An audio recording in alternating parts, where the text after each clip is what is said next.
The astute millionaire CEO had always dismissed the notion of miracles, until he found himself awakening in a hospital, only to learn that the 3 boys who had come to his rescue were his own sons, unknown to him until that moment. As Alexander Reed exited his office late that night, the city was enveloped in a thick, restless darkness that felt as though it was closing in from every direction. Despite his assistant's insistence on taking a car, Alexander stood firm in his decision to decline. The stroll allowed him to refresh his thoughts, sharpen his focus, and clarity was essential at this moment. He had just wrapped up one of the most intricate deals of his career, and while he appeared calm on the surface, deep down he sensed the fatigue eating away at him. His strides were lively and determined, and he hardly registered the vacant streetlights sputtering above him.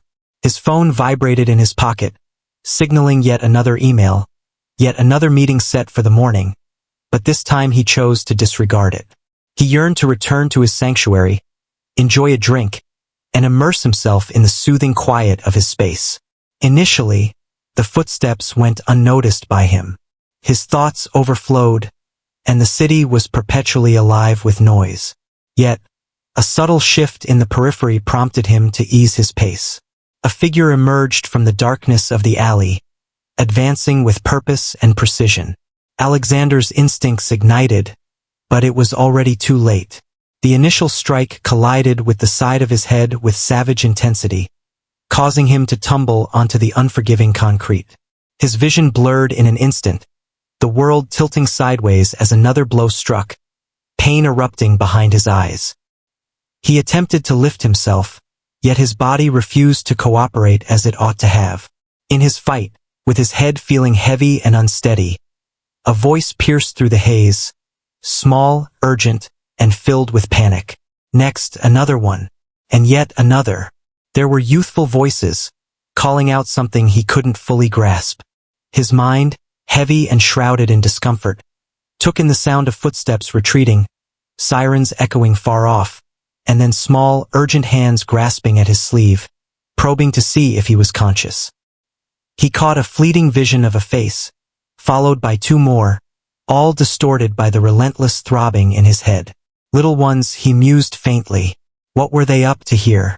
The final image that lingered in Alexander's mind before the world slipped away was a pair of striking blue eyes fixed on him, wide with fear yet brimming with an additional emotion, perhaps determination, or even a hint of recognition. The shadows enveloped him, yet the vision remained etched in his thoughts, relentless and unyielding, unwilling to fade away. The rhythmic beep of a heart monitor greeted Alexander as he regained consciousness. The sharp scent of antiseptic invaded his senses, while the harsh fluorescent lights overhead forced him to squint in discomfort. For a fleeting instant, he found himself lost, unaware of his surroundings or the reason behind the pain that accompanied each breath he drew. Suddenly, the memories rushed back to him. The street, the assault, the echoes of voices. He turned his head with deliberate slowness, a grimace crossing his face as a sharp pain pierced through his skull. A nurse observed that he was awake and quickly approached, speaking in a soothing tone that barely registered with him. He seemed oblivious to her words. His gaze was locked on the entrance, where 3 tiny silhouettes lingered, seemingly suspended in uncertainty about whether they could approach. The boys appeared to be mirror images of each other. Approximately 6 years of age, all 3 possessed light brown hair that curled gently at the ends, their pale skin marked with dirt, and identical piercing blue eyes that gazed at him, reflecting a blend of fear, concern, and something more profound. They donned an eclectic mix of attire, oversized t-shirts that hung loosely, and sneakers that bore the marks of many adventures. One of them, positioned slightly in front of the rest, grasped a small, wrinkled baseball cap in his hands, nervously twisting it. Alexander furrowed his brow, grappling with comprehension. They appeared nothing like the offspring of hospital personnel. They seemed to belong to no visitor he could envision. And yet, there was an oddly disquieting sense of recognition in them. He attempted to rise, but a sharp pain shot through his ribs, prompting the nurse to softly guide him back down, whispering something about a concussion and some fractured ribs. He willed himself to remain motionless, yet his eyes remained fixed on the boys. At last, the figure in front moved cautiously, taking a tentative step forward. His voice was delicate yet distinct. "How are you holding up?" he inquired. Alexander gulped, his throat parched. "I believe so," he murmured, feeling absurd conversing with a young one in a hospital bed. A different boy, positioned a bit to the left, chimed in next. "The authorities were contacted when the cruel figure caused you pain." The third responded with an enthusiastic nod, his fists clenched tightly at his sides. "We lingered until their arrival." Alexander blinked, attempting to absorb their words. The attack had been witnessed by them. Assistance had been provided to him. He had been rescued. His thoughts, still clouded by injury, struggled to understand why three young boys would choose to follow him in the darkness, why they would put their own safety on the line for someone they didn't know. He parted his lips to inquire, but before a question could take shape, the first boy, the one donning the cap, uttered a remark that sent the entire world spinning once more. "It was clear it was you," he stated matter-of-factly. "We have been observing, because you are our father." For what felt like an eternity, Alexander was convinced he had misunderstood. His thoughts raced, searching for a logical explanation, a different interpretation. Yet, as he gazed into their faces, into those eyes mirroring the same shade of blue as his own, certainty washed over him. There was no doubt. He gazed at them, rendered speechless, as the universe within him shattered, allowing a torrent of feelings he had not anticipated to surge forth. The nurse mentioned the possibility of calling someone, perhaps a social worker, but her words felt far away, overshadowed by the relentless thumping of his heart. He lay there, gazing at the three small, trembling boys, sensing his meticulously built life starting to crumble beneath the burden of an unimaginable truth. Alexander stayed quiet, lingering in the stillness that followed the nurse's departure, allowing himself the solitude he needed. His thoughts surged, striving to connect the dots into a coherent picture. Yet every rational strand unraveled the instant he glanced at the boys lingering uncomfortably by the door. They shifted their weight from foot to foot, exchanging hesitant glances, yet none dared to step closer without a beckoning gesture. At last, Alexander summoned the courage to speak, his voice gravelly. He inquired about their names not out of skepticism, but because he sought something tangible to grasp. The boy in the cap introduced himself first, standing a bit taller as if to demonstrate his courage. "My name is Jake."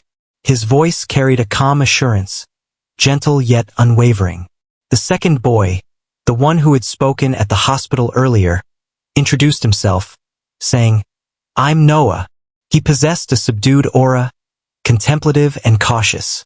The third boy, a touch smaller though it was hardly discernible, stepped forward and said, "I'm Ethan."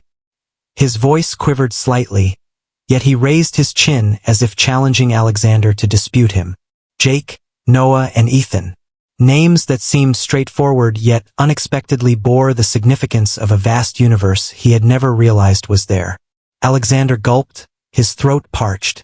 He inquired softly about their knowledge of him, about how they had come across him, and Jake, the evident leader of the group, articulated in fragmented phrases that their mother had shared a few details about him. Not much, just that he held significance, someone she wished not to weigh down with her presence. She remained mostly silent, yet a box of old photographs lay concealed in the depths of a closet. Images of Alexander with a rigid smile at corporate gatherings, newspaper articles carefully cut out, accolades featuring his name in prominent black lettering. Ethan interjected, detailing how they had assembled the clues about his identity, recounting moments spent outside the towering glass structure of his workplace, eagerly waiting for a fleeting sight of him. They observed him stroll to lunch, noted him entering his polished black car, and watched as he conversed on his phone, a frown etched on his face. To them, he was an elusive presence, a person of immense significance, towering above the ordinary. And yet, an inexplicable force had compelled them toward him, something deeper than mere curiosity or awe. They observed closely, sensing that he belonged to their very essence. Alexander absorbed the words, feeling a weight in his chest with each passing moment. He envisioned their small forms huddled behind benches, glancing around corners in hopes of catching sight of a man oblivious to their presence. It filled him with a deep sense of nausea to contemplate it all. The years that slipped away, the moments that faded into oblivion, the birthdays that passed unnoticed, the scraped knees that went uncelebrated, the first words that were never heard, and the first steps that went unacknowledged. All the elements he had been too oblivious, too occupied, too distant to even acknowledge he ought to have been seeking. Noah retrieved a small, crumpled photograph from his jacket pocket. He traversed the room and set it down gently on Alexander's blanket, glancing up at him with eyes that were achingly familiar, causing Alexander's breath to hitch. The photograph bore the marks of time, its colors dulled and its edges softened. A younger Alexander stood beside Emily Carter, his arm casually draped over her shoulders, both of them sharing a laugh at something unseen. It belonged to a different era, a moment before the burdens of aspiration had shaped him into who he had become.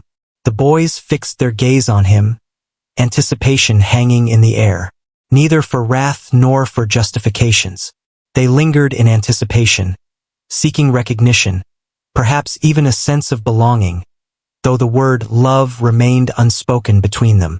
Alexander gazed at the photograph, then shifted his attention to the boys, and a profound feeling within him, long sealed away, began to unravel. He was still searching for the answers. He was completely unaware of what the appropriate questions might be. Yet, he was acutely aware of one undeniable truth. These boys belonged to him. They discovered him even in his moments of unawareness. They had rescued him, first from a stranger in the street, and now from the solitude he hadn't even recognized was consuming him from within. And he refused to turn his back on them. Not at this moment. Never. The following morning, Alexander left the hospital, armed with firm directives to take it easy, which he promptly disregarded. Every step sent waves of pain through his body, yet the quest for answers overshadowed any desire for comfort. He organized for a driver and, after confirming that the boys were securely accommodated at a nearby social services center for the time being, he embarked on a quest to locate Emily Carter. Years had passed since he last spoke to her. Following their abrupt separation, she vanished from his life so thoroughly that it seemed as if she had never been there, except for the rare recollection he permitted himself in the quiet hours of the night when solitude settled in. Yet now all had changed. He was the father of 3 sons. He had sons he had never known. Children who bravely put themselves in danger to rescue him without a moment's pause. He found it impossible to overlook that, regardless of the complexity it added to his existence. She was located in no time. With cash in hand, he quickly secured an address. A humble townhouse nestled in a tranquil, weathered neighborhood on the city's edge. He lingered on the sidewalk for several minutes, gazing up at the slender building, contemplating what words he should offer to the woman who had kept his children from him. At last, he compelled himself to take action. As he rapped on the door, an extended silence hung in the air before it slowly creaked ajar. Emily lingered in the doorway, a vision that echoed his memories, yet transformed in ways he couldn't quite grasp. Her hair was gathered in a haphazard braid, with a few strands of gray weaving through the once vibrant chestnut. She appeared more slender, with a ghostly pallor, and delicate lines framing her mouth and eyes, hinting at countless sleepless nights and the weight of unspoken struggles. Yet her stance remained dignified, her chin held high as if challenging him to pass judgment before uttering a word. In that fleeting moment, silence enveloped them both. They locked eyes, a moment stretching infinitely, the past colliding with the present. At last, Emily's voice pierced the stillness, weary yet unwavering. "It seems you've discovered the truth."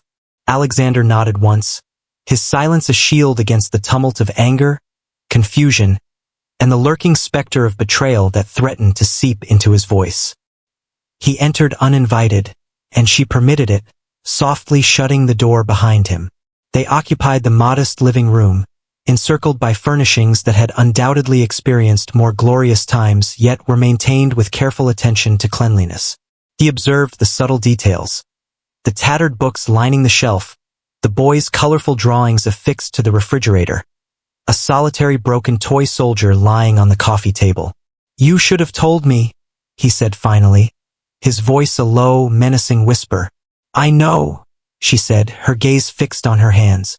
"Fear gripped me. I was uncertain about your actions." "What I would do," he reiterated, in disbelief. "They are my sons, Emily." "I was young," she said, her voice quivering now, "and you were crafting your legacy. You had no space for a complication such as myself, much less 3 additional ones. I contemplated. I believed it would ruin all that you had built. And then, when the truth of my pregnancy dawned on me, it felt like time had slipped away. You had already left, and my pride held me back from pursuing you." Alexander felt a sharp constriction in his chest. The fury he had been poised to release wavered, giving way to a weightier and more crushing emotion. Sorrow for all the moments that had slipped away. He spoke more gently, saying, "You didn't even give me the chance to decide." "I understand," she murmured. Her eyes shimmered with unshed tears, yet she held them back. "Each day I've carried that with me." For an extended period, they lingered in silence, 2 fractured souls seeking a connection amidst the distance that separated them. Emily dried her tears and met his gaze head-on, her voice filled with newfound strength. "They are wonderful companions. They are compassionate. They exhibit great courage. They truly deserve more than a man motivated solely by guilt." "I don't want them out of guilt," Alexander stated. He leaned in, resting his elbows on his knees, fingers interlaced tightly.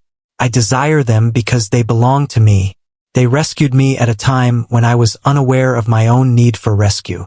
Emily's expression faltered in that moment, her hand instinctively rising to cover her mouth, revealing the first genuine fissure in her facade. Alexander instinctively reached for her but caught himself just in time. They were not prepared for that just yet. Perhaps they never would be. They might begin with sincerity, with something genuine. He expressed his desire to be a part of their lives with conviction. Not due to its simplicity, not due to its ability to amend what has already occurred. Yet it remains the sole thing that resonates with me. Emily nodded thoughtfully, considering the sincerity in his words. "Then don't vanish when the going gets tough," she murmured softly. "Refrain from making commitments you cannot fulfill." "I won't," Alexander said, his conviction startling even himself. He was not turning his back. Not from her. Not from those 3. Whatever lay ahead, he would confront it, no longer in solitude. The initial encounter Alexander had with the boys beyond the confines of the hospital was surprisingly both intense and instinctive, exceeding his expectations. Emily set up a meeting for them in a quaint park close to her residence, featuring time-worn swings and weathered picnic tables nestled under the sprawling branches of majestic oaks.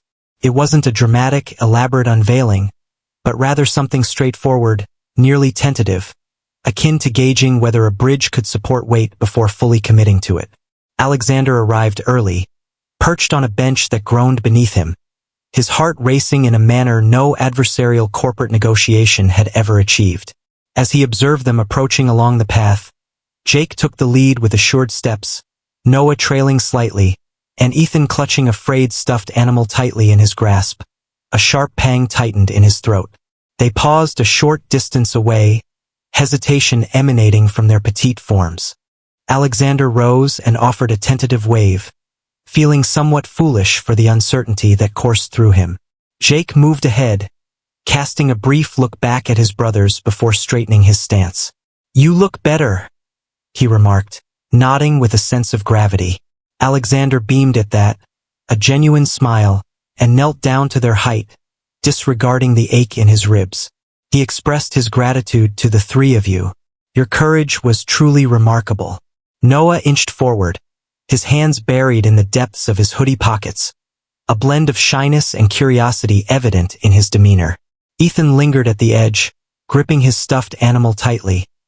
His large eyes locked onto Alexander as if he were weighing the possibility of his existence against the backdrop of tales spun to occupy voids. Alexander took his time with them. He allowed the silence to linger, understanding that patience would be the most trusted form of communication between them. After a prolonged silence, Noah inquired softly, "Are you truly our father?" Alexander's voice trembled as he responded, "Indeed, I was unaware. However, at this moment I certainly do. I aspire to be." Jake shared a glance with his brothers, an unspoken understanding flowing between them, and then, in a sudden flurry of activity, all three boys rushed toward him simultaneously. It wasn't a hug precisely. It was more like they enveloped him, a chaotic, clumsy, yet beautifully intertwined mass of limbs and tiny forms drawing near, as if to secure themselves to him before he could vanish once more. Alexander enveloped them gently, sensing the subtle quiver in their bodies, the intensity of their hope, fear, and longing. His vision wavered, yet he fought against the sting with determined blinks. They enjoyed the afternoon side by side, lounging on the grass, playfully kicking a soccer ball, sharing laughter that felt more vibrant than it had in years. Alexander discovered that Jake had a passion for dinosaurs and a desire to take charge, that Noah had a fondness for puzzles and animals, and that Ethan, though the most reserved, was the most fiercely protective of his brothers. Each minute detail, each subtle smile, every brief look they cast his way seemed like a precious gem he had nearly let slip away for good. Emily observed from afar, perched on a separate bench, her body language initially rigid but gradually easing as time unfolded into hours. She remained unobtrusive, allowing space without encroaching. She allowed them the freedom they required, believing in their ability to navigate their paths back to one another. As the sun began its descent, casting a warm glow of gold and pink across the sky, Alexander found himself seated at a picnic table with the boys, enjoying the sandwiches that Emily had lovingly prepared. Jake, with the candor only a child could possess, inquired if Alexander intended to remain indefinitely. Alexander acted without a moment's pause. "I'm not going anywhere," he stated plainly. Regardless of the circumstances, the afternoon had its flaws. Awkward silences lingered, punctuated by fleeting instances of melancholy, as the weight of all they had lost loomed nearby. Yet amidst it all, there was laughter, and a serene tranquility that arises only when something fractured starts to heal. That night, as he drove home in solitude, Alexander found himself unable to shake off the vivid memories swirling in his thoughts, the melody of their laughter, the gentle pressure of their little forms beside him, and the moment Ethan had quietly intertwined his small hand with his own. He understood that the journey before him would be fraught with challenges. Emotions would surge. Anger, confusion, and fleeting moments of fear would intertwine. Yet, there would also be love, genuine and intense and impossible to ignore.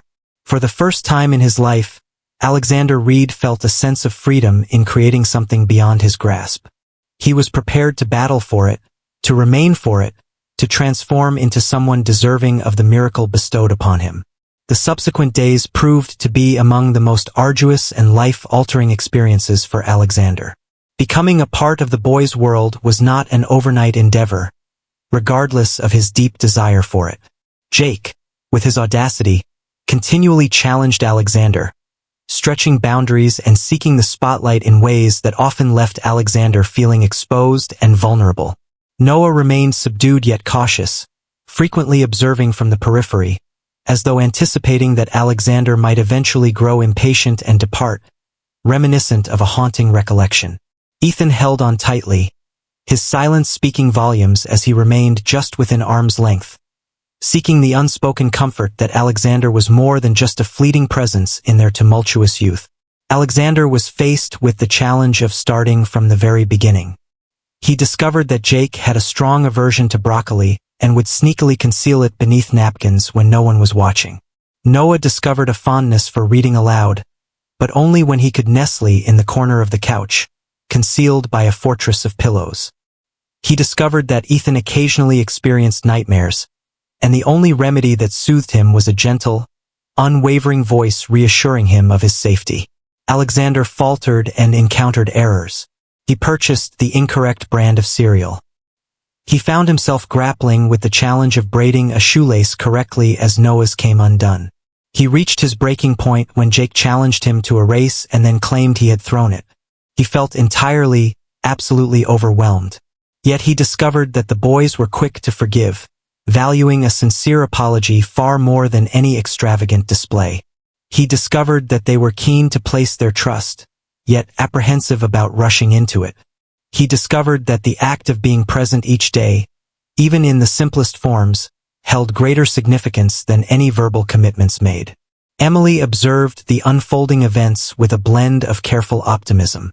She observed how Alexander earned their trust not with gifts or bribes, but through his presence, his attentive listening, and his honesty in acknowledging when he lacked knowledge instead of feigning certainty.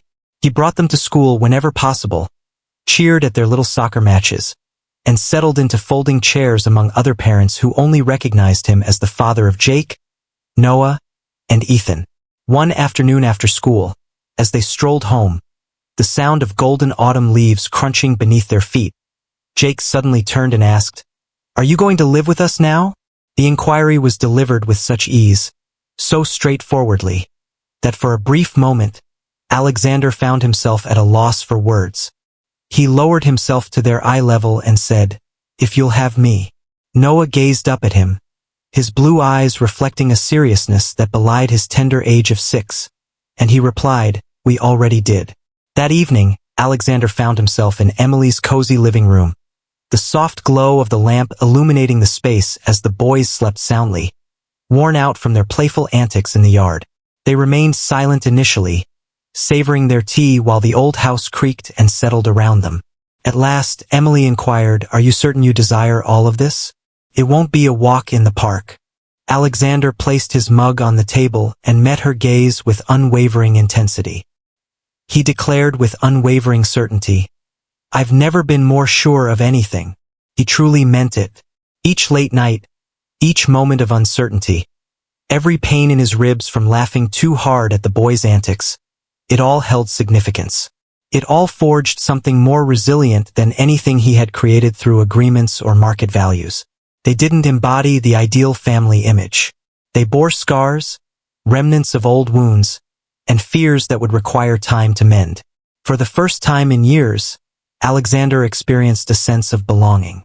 Not due to his position, not because of his riches, but because 3 little boys had chosen to believe he was worth rescuing. Despite all odds, Emily was open to giving him a chance. It wasn't about achieving perfection. It was about embracing the moment. And Alexander, a man who had once perceived love as a flaw, now understood that the experience of being cherished and reciprocating that affection was the most profound strength he had ever unearthed. Thanksgiving arrived more swiftly than Alexander anticipated, ushering in a blend of exhilaration and apprehension he hadn't experienced since his earliest childhood recollections. Emily proposed a cozy dinner at her home, aiming to keep it uncomplicated for the boys, who had yet to enjoy a genuine holiday gathering with a complete family. Without hesitation, Alexander stepped forward to lend a hand, despite being completely unaware of what it really entailed to assist in the preparation of a festive feast. He was accustomed to lavish boardroom luncheons and exclusive restaurant bookings, not peeling potatoes at a kitchen table while 3 lively 6-year-olds dashed around him. Yet he cherished each tumultuous moment of it. The boys erupted with excitement as soon as they opened their eyes, darting around the house with a pure, infectious joy that filled the air. Jake was determined to assist with the stuffing, yet it seemed that more found its way onto the counter than into the dish. Noah assumed the role of decorator, meticulously crafting small paper turkeys and scattering them throughout the dining room like festive confetti. Ethan, the ever-watchful companion, lingered near Alexander, passing him ingredients and offering solemn nods of approval as they collaborated. Alexander's hands fumbled with unfamiliar tasks, yet his heart remained unwavering, grounded by the laughter that echoed within the walls surrounding him. As the food cooked in the oven and the boys lay on the floor, engrossed in their toy cars, Alexander and Emily found solace on the back porch, wrapped in a shared blanket to fend off the evening chill. She regarded him with a contemplative gaze, her eyes mirroring the dwindling glow of the late afternoon. "You know," she said, shattering the tranquil pause, "if someone had told me a year ago that we'd find ourselves here today, I wouldn't have believed it."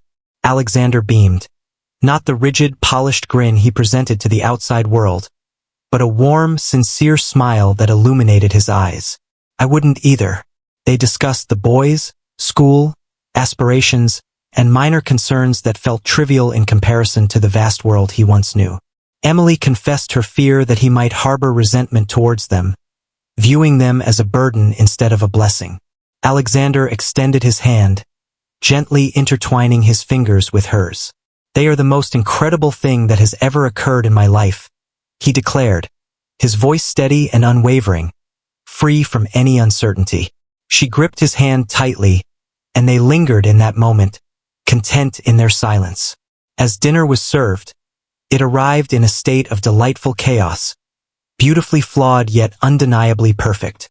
Though the turkey was a tad overdone, the mashed potatoes had their lumps, and Jake managed to splatter cranberry sauce across the tablecloth. It was of no consequence. Laughter filled the air as stories were shared, and when the moment arrived to express gratitude, each boy had his own heartfelt words to offer. Jake expressed his gratitude for soccer, dinosaurs, and his new dad, who attended his games even in the chilly weather. Noah expressed his gratitude for literature and for those who chose to stay by his side. Ethan spoke softly, expressing his gratitude for family, his gaze fixed intently on Alexander as he did so. Alexander experienced a profound shift within himself once more, a sensation that brought not pain, but a sense of restoration. He cleared his throat, blinking rapidly to combat the unexpected sting in his eyes, and when it was finally his moment to speak, he stated plainly, "I'm grateful for second chances." Emily offered him a gentle smile from across the table, a delicate expression that conveyed a depth of emotion far beyond what words could capture. As the night settled in and the boys succumbed to slumber, worn out yet content, Alexander joined Emily in the serene kitchen to tackle the dishes together. She nudged him playfully with her shoulder, chuckling as he almost fumbled a plate. It was a seemingly insignificant moment, yet it encompassed everything he had been unaware he longed for. Later, as he tucked the boys in, he knelt beside each bed, smoothing the blankets and gently brushing hair back from their sleepy foreheads. Jake murmured something about visions of dinosaurs. Noah held a book tightly against him even in slumber, and Ethan, just before succumbing to sleep, softly said, "I'm glad you didn't go." Alexander lingered in silence for what felt like an eternity after they drifted off, observing the gentle rise and fall of their chests, attuned to the soft, consistent cadence of their existence. He reflected on the man he once was, restless and unfulfilled, perpetually pursuing an elusive something that remained nameless. In that cozy little home, brimming with warmth, chaos, and an abundance of love, he finally grasped the truth. He didn't require additional triumphs or greater riches. This was something he had truly required. They had been essential to him, and in a twist of fate, they had found themselves in need of him as well. Winter enveloped the city, blurring its outlines beneath a shroud of frost and the encroaching shadows of early night. Alexander discovered a deep appreciation for the tranquil rituals he was cultivating with the boys and Emily, as the previously chaotic instances transformed into a tapestry that felt both vibrant and indispensable.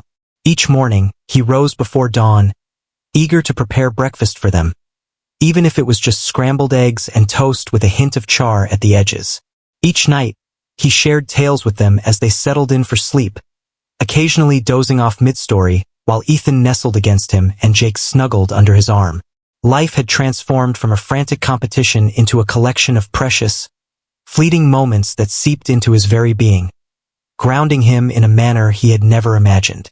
On a Saturday in early December, Alexander proposed an idea he had never envisioned himself embracing before: the experience of selecting a genuine Christmas tree together. Emily concurred, her smile laced with a hint of amusement at his clumsy enthusiasm. The boys crowded into his car, their voices a constant buzz in the back seat as they debated which tree would stand tallest and the number of ornaments it would require. At the tree lot, they dashed from row to row, scrutinizing each pine and fir with the gravitas of experienced connoisseurs.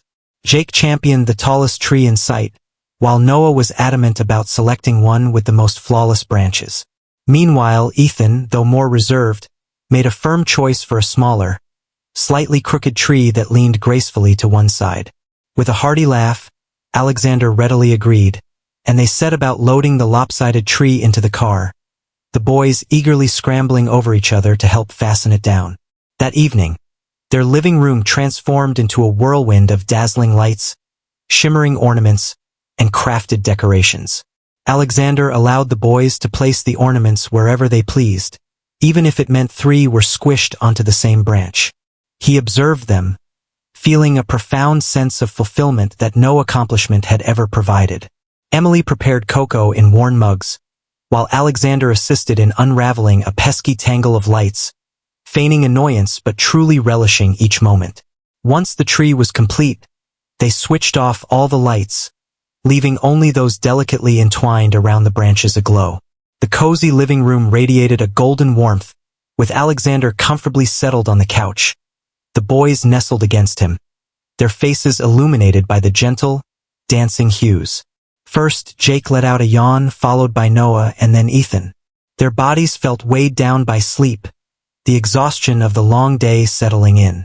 Alexander gently lifted each boy to bed, appreciating how instinctively he understood the way their heads nestled against his shoulder, the way their breathing steadied once they found comfort. As the night deepened and snowflakes danced outside the window, Emily and Alexander found themselves nestled together in the living room, the gentle glow of the tree lights casting a warm ambience around them. She gazed at him from above the edge of her mug and remarked, "You know they hold you in high regard." Alexander gently shook his head, feeling a sense of humility that caught him completely off guard. "They rescued me," he remarked. "I'm merely attempting to keep pace." Emily smiled, a genuine smile, brimming with forgiveness, hope, and a touch of sorrow for the moments they had missed. She extended her hand and gently laid it over his. "You're present at this moment," she murmured. "That is what truly counts." In the upcoming weeks, Alexander submitted the required documents to formally adopt Jake, Noah, and Ethan. It was more than merely a symbolic gesture. It was a vow, etched into the very essence of his evolving identity.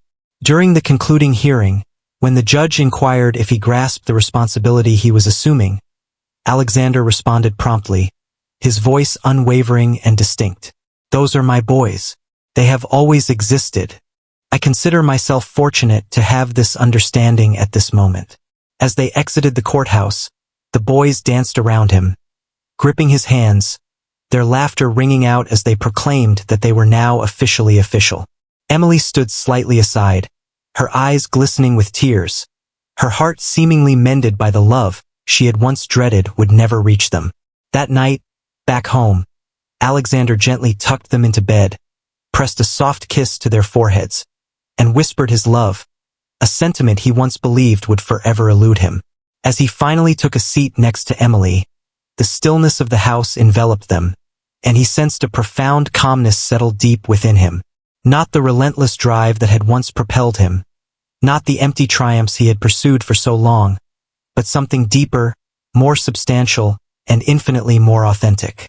He had transformed into someone who no longer hurried through existence, seeking significance in figures and authority. He was the one who discovered it in 3 small boys with bright blue eyes, a woman who had embraced his absence, and a home brimming with joy and optimism. He didn't require an ideal existence. He was free from the need for control. He craved precisely what he possessed: chaotic, unforeseen, exquisite affection. For the first time in his life, Alexander Reed grasped the essence of being genuinely, irrevocably complete.